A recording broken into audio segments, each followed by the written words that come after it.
ബില്ലുകളിൽ തീരുമാനമെടുക്കുന്നതുമായി ബന്ധപ്പെട്ട രാഷ്ട്രപതി റഫറൻസിൽ ഇന്നും സുപ്രീം കോടതി ഭരണഘടനാ ബെഞ്ചിൽ വാദം തുടരും. റഫറൻസിനെ എതിർക്കുന്നവരുടെ വാദം ആയിരിക്കുമെന്ന് പുരോഗമിക്കുക. ഇന്നലെ വാദത്തിനിടെ സുപ്രീം കോടതി സുപ്രധാനമായൊരു നിരീക്ഷണം നടത്തി.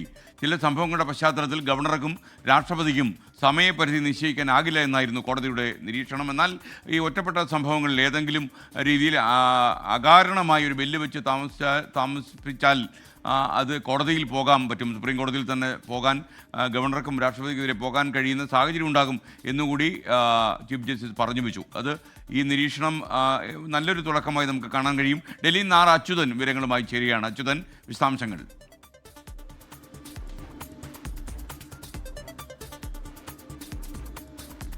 ഗുഡ് മോർണിംഗ് എസ്കെൻ. രാഷ്ട്രപതി റഫറൻസിൽ ഇന്ന് 7ാം ദിവസമാണ് വാദം ആരംഭിക്കാനിരിക്കുന്നത്. ഇന്നലെ 6 ദിവസം ഈ വാദം കേൾക്കൽ പിന്നിട്ടു. ആദ്യം കേന്ദ്രമായിരുന്നു, അതായത് റഫറൻസിനെ അനുകൂലിക്കുന്നവരായിരുന്നു വാദം ഉന്നയിച്ചതെങ്കിൽ അതിനുശേഷം ഈ റഫറൻസിനെ എതിർക്കുന്നവരുടെ വാദമാണ് ഇപ്പോൾ പുരോഗമിക്കുന്നത്. എന്തായാലും ഈ വാദം ഉന്നയിച്ച വേളയിലെല്ലാം സുപ്രീം കോടതി ചോദിച്ചത് ഈ ബില്ലുകൾ തടഞ്ഞു വെക്കുന്നത് കൊണ്ട് ഭരണഘടനയിൽ എന്താണ് അർത്ഥമാക്കുന്നത്, അങ്ങനെ ഒരു സവിശേഷ അധികാരം ഗവർണർക്കുണ്ടോ എന്ന ചോദ്യമാണ് കേന്ദ്രത്തോടും ഇതിനെ അനുകൂലിക്കുന്നവരോടും ചോദിച്ചത്. എന്നാൽ ഈ എതിർക്കുന്നവരുടെ വാദം ആരംഭിച്ച ഘട്ടത്തിൽ തന്നെ എതിർക്കുന്ന റഫറൻസിനെ എതിർത്ത് വാദമായി ഉന്നയിച്ചത് ഈ ബില്ലുകൾ തടഞ്ഞു വയ്ക്കുന്നത് നിയമസഭയുടെ പ്രവർത്തനങ്ങളെ അടക്കം ബാധിക്കുമെന്ന് ഈ കക്ഷികൾ ചൂണ്ടിക്കാട്ടി.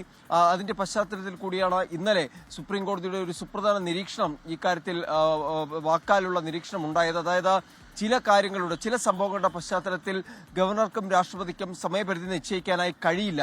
അത്തരത്തിലൊരു സമയപരിധി ഗവർണർക്കും രാഷ്ട്രപതിക്കും നിശ്ചയിക്കുകയാണെങ്കിൽ അത് സുപ്രീം കോടതി ഭരണഘടന ഭേദഗതി ചെയ്യുന്നതിന് തുല്യമാകും എന്നായിരുന്നു ജസ്റ്റിസ് വിക്രംനാഥ് നിരീക്ഷിച്ചത്. ആ അധികാരം പാർലമെന്റിനാണ്, അതിന് സുപ്രീം കോടതിക്ക് അത്തരമൊരു അധികാരമില്ല എന്നത് കേന്ദ്രം നേരത്തെ തന്നെ വാദം ഉന്നയിച്ചതുമാണ്.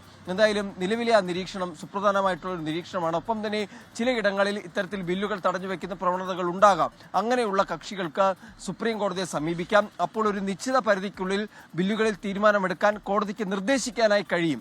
എന്നാൽ സമയപരിധി നിശ്ചയിക്കാനാകില്ല, അതിന് അങ്ങനെ ഒരു അർത്ഥമില്ല എന്നുകൂടി സുപ്രീം കോടതി പറയുന്നുണ്ട്. എന്തായാലും ഇന്ന് ഈ കേസിൽ വീണ്ടും ഭരണഘടനാ ബെഞ്ചിൽ വാദം തുടരും. എസ്കെൻ. Okay, thank you. ആർ അച്യുതനാണ് വിവരങ്ങൾ നൽകിയത്. ലോകത്തെവിടെയായാലും ഏത് സമയത്തും 24 വാർത്തകളും ഓഗ്മെന്റഡ് റിയാലിറ്റി പാക്കേജുകളും എക്സ്പ്ലെയിനറുകളും വിശദമായി കാണാൻ ഞങ്ങളുടെ യൂട്യൂബ് ചാനൽ നിങ്ങൾക്ക് സബ്സ്ക്രൈബ് ചെയ്യാം.